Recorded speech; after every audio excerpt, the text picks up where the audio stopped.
Long before the banners fell and the throne room went silent, there was a princess the kingdom refused to believe in. They said she was too soft to rule, too quiet to command, too gentle to survive what was coming. Behind closed doors, nobles whispered that the crown had made a mistake. Even her own father looked at her some nights with more worry than pride. But no one in that kingdom, not the generals, not the council, not even the girl herself, understood what she was truly capable of. Because the day the kingdom needed a miracle, it wasn't a knight who answered the call. It wasn't a general. It wasn't the king. It was her. And by the time this story ends, you will understand why the people who doubted her the most were the ones who bowed to her first. Stay until the end, because what Princess Elara does in the final moments of this story will completely change the way you see strength. The kingdom of Veymara sat between two great mountain ranges, its capital built along a silver river that never froze, even in the harshest winters. For 300 years, Veymara had been ruled by strong, battle-tested kings, men who had led armies, crushed rebellions, and expanded their borders through sheer force of will. Strength in Veymara was not just admired, it was required. Into this world was born Princess Elara, the only child of King Aldric and Queen Muriel. From the moment she could walk, she was different from what the court expected of royalty. While other children of nobility were pushed toward swordplay and horseback riding at the earliest age, Elara preferred the quiet of the royal library. She spent hours studying maps, old treaties, forgotten histories, and the strange, half-believed legends of the ancient mountain spirits that were said to still watch over Veymara's borders. She was thoughtful. She was observant. She noticed things other people missed. The way a servant's hands trembled when lying, the way a treaty's wording could quietly favor one side over another, the way silence in a room could say more than words ever could. But in Veymara, thoughtfulness was not seen as strength. It was seen as weakness. The court whispered that Elara lacked the fire of her father. They said she flinched at the sight of blood during a hunting trip when she was 12, a story that followed her for years, growing more exaggerated with each retelling. They said a princess who could not lead a charge could never lead a kingdom. Even King Aldric, who loved his daughter deeply, could not hide his concern. He had spent his life building Veymara into a kingdom respected and feared by its neighbors. He worried that when the time came for Elara to take the throne, the wolves at their borders would smell weakness and attack. At official gatherings, Aldric would often steer conversations away from questions of succession, changing the subject whenever visiting dignitaries asked pointed questions about who would eventually wear the crown. It was not that he doubted his daughter's intelligence. Everyone who spent even a few minutes with Elara recognized how sharp her mind truly was. His fear ran deeper than that. Veymara had survived for 3 centuries because its enemies feared its swords. He could not imagine how a kingdom led by someone who preferred books to battlefields could hope to maintain that same fear, that same respect, in a world where neighboring rulers like King Corwin measured strength only in armies and conquest. Queen Muriel was the only one who truly saw her daughter's quiet strength, but even she could not silence an entire kingdom's doubt. By the time Elara turned 20, the whispers had become louder. Some nobles openly questioned whether the line of succession should be reconsidered.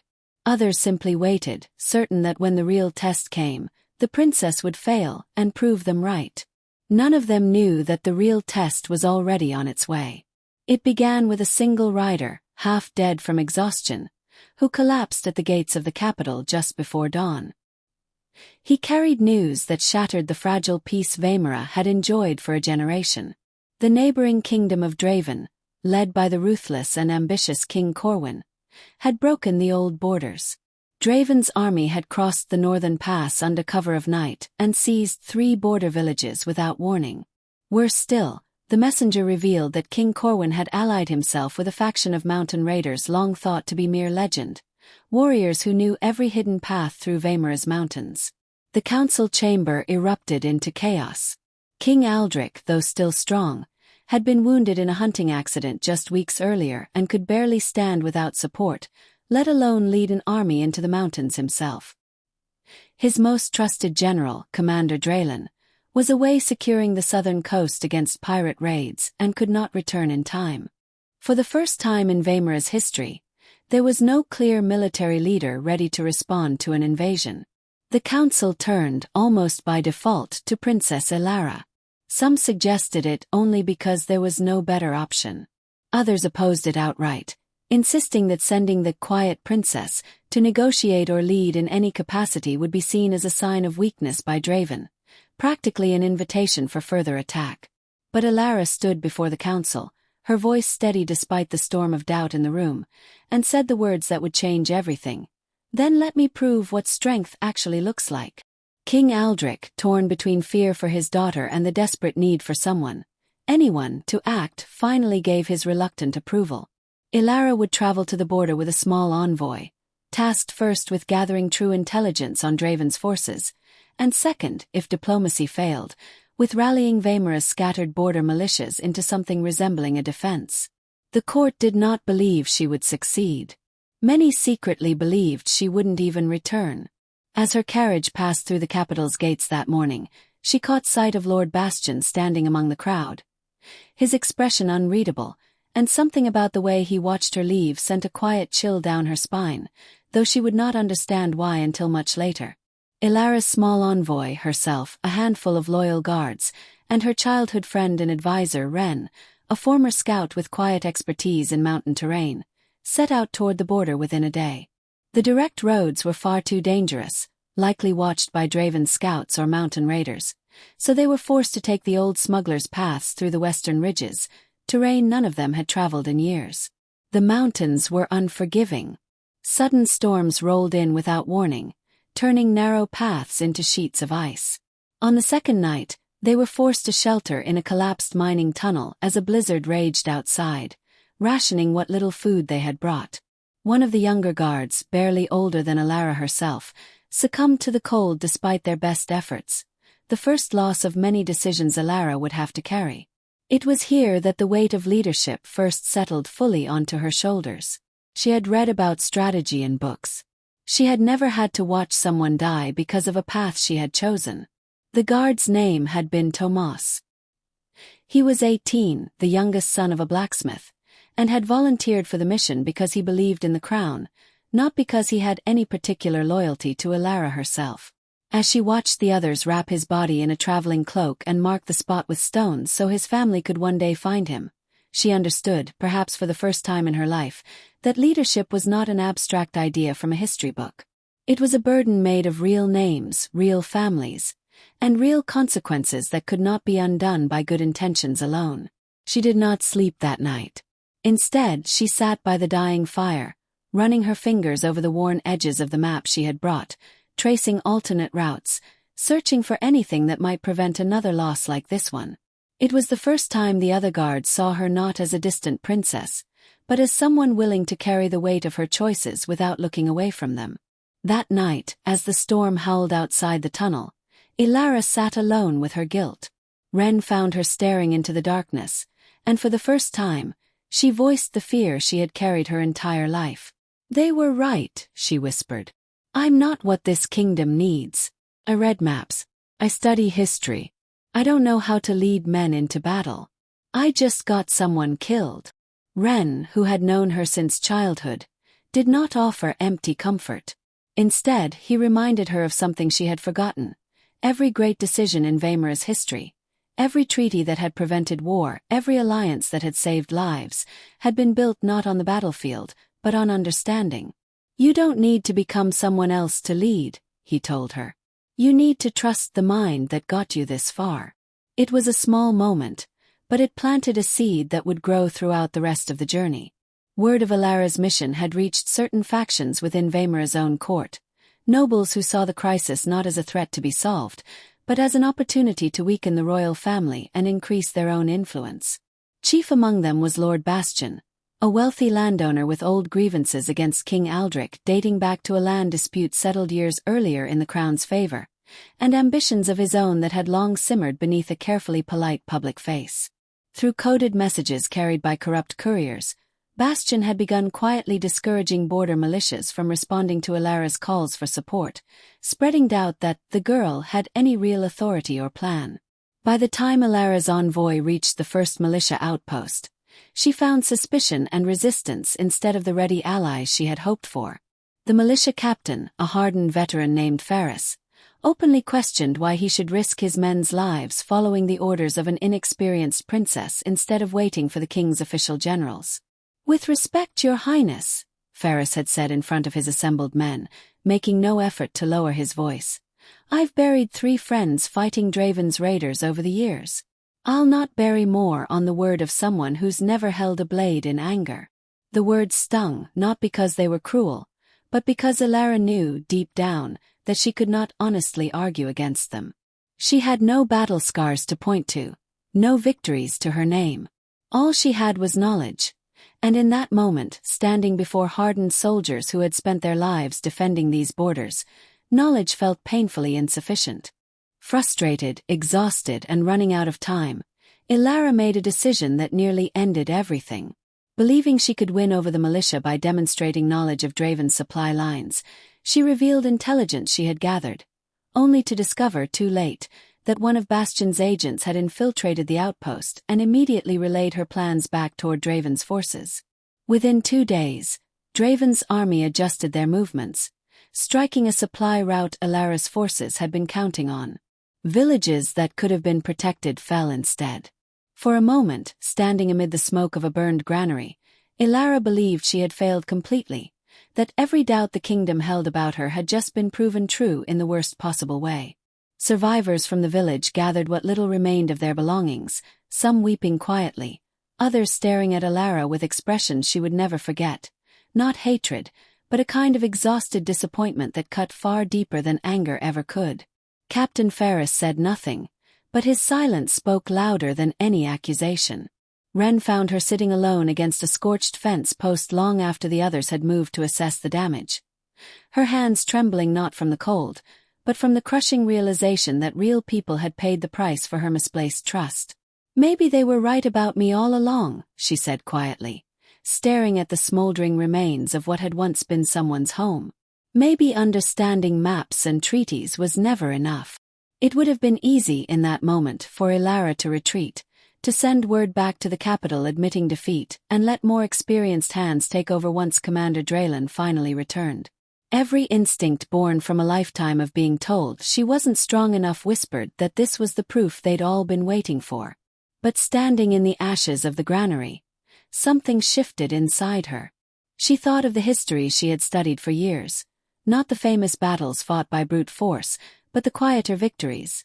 Kingdoms saved not by the sharpest sword, but by the sharpest mind. She thought of a treaty from nearly 100 years earlier that had ended a war between 2 rival houses not through combat, but through a single overlooked clause in an old land agreement, uncovered by a scholar no one had taken seriously at the time. She realized her failure hadn't come from weakness. It had come from trusting the wrong people, not from lacking the ability to lead. For the first time since the mission began, she allowed herself to feel something other than doubt. Anger. Not at herself, but at the idea that she had almost let one betrayal convince her that everything she was, every book she had read, every treaty she had studied, every quiet hour spent learning what others dismissed as unimportant, meant nothing. She stood up, wiped the ash from her hands, and walked back toward the camp with a clarity she had never felt before. That night, Elara did something no one expected. Instead of retreating, she called every militia captain, scout, and villager leader within reach to a single meeting, including the skeptical Captain Ferris. She laid out, in complete honesty, every mistake she had made and exactly how the information had been leaked. Rather than hiding her failure, she used it. "I am not going to pretend I know how to win a war the way a general does," she told them. "But I know Draven's supply lines better than anyone in this room. I know their trade routes, their old treaties, their weaknesses that have nothing to do with swords. If you fight with me, we don't have to match their strength. We have to be smarter than they expect us to be." It was Wren who spoke next, publicly vouching for her, not out of blind loyalty, but recounting exactly how her knowledge had already predicted 2 of Draven's earlier movements with startling accuracy, movements that would have been disastrous if ignored. Slowly, reluctantly, the militia leaders began to listen.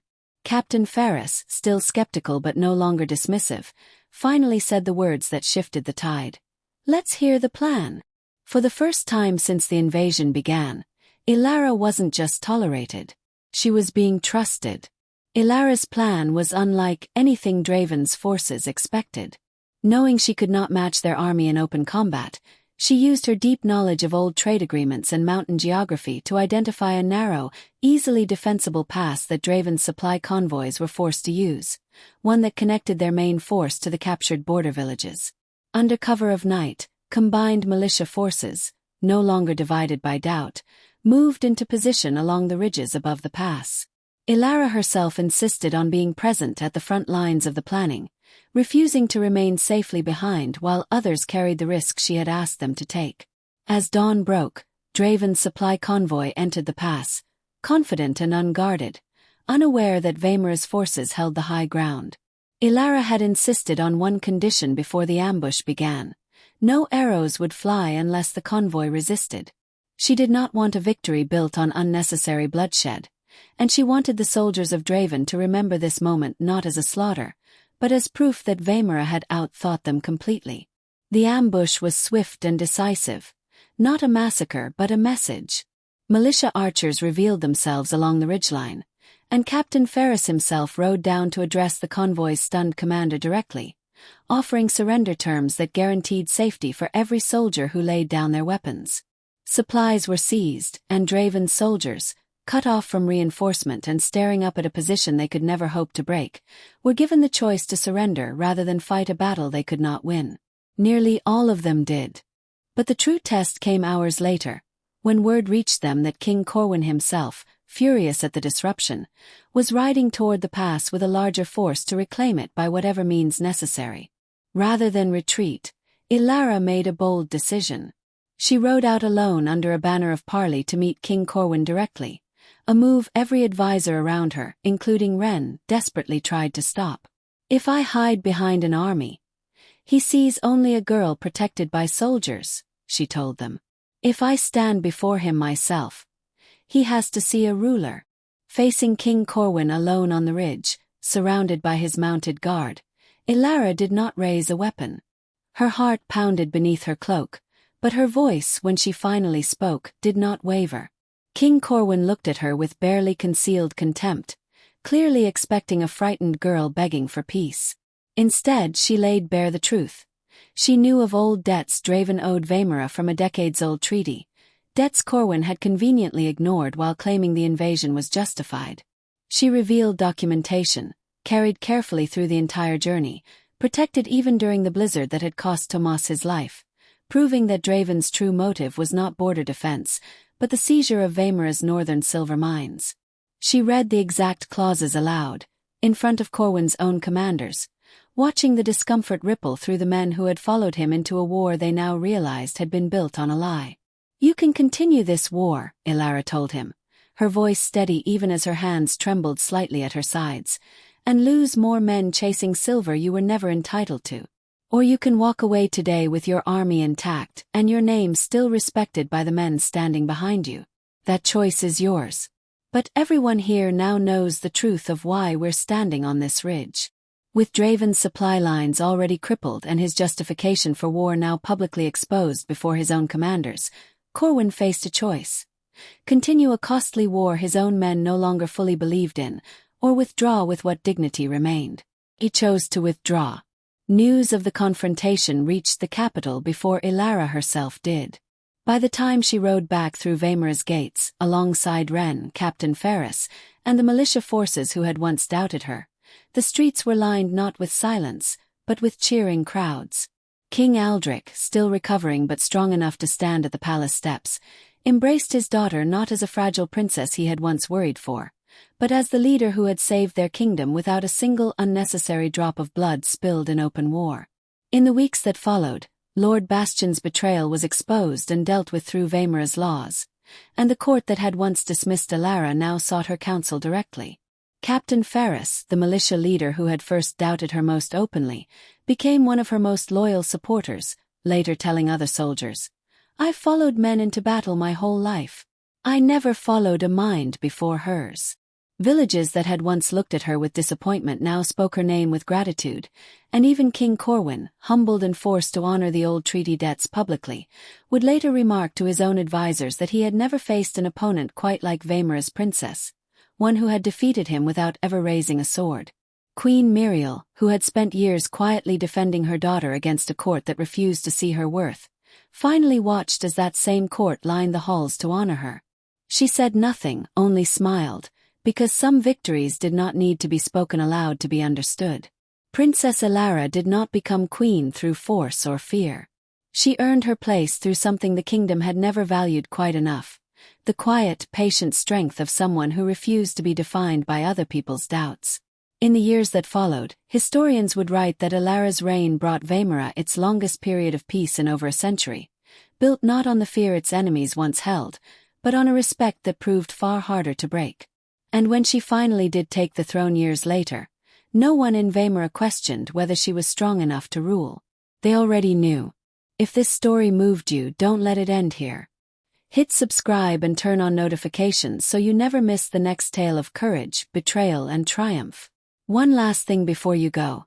We'd love to know where in the world you're watching from. If you're in the USA, drop a comment and let us know which state you're tuning in from tonight.